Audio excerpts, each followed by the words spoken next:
1. Go to Settings. 2. Go to Accessibility. 3. Click Advanced Settings. 4. Click Accessibility button. 5. Click Select Actions. 6. Click Assistant menu at the end.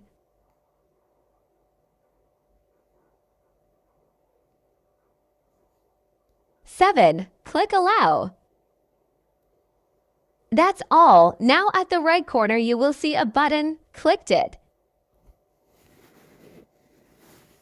After we clicked it, this will be shown on the screen. Try it to change the volume or to make screenshots without even using volume up and down buttons.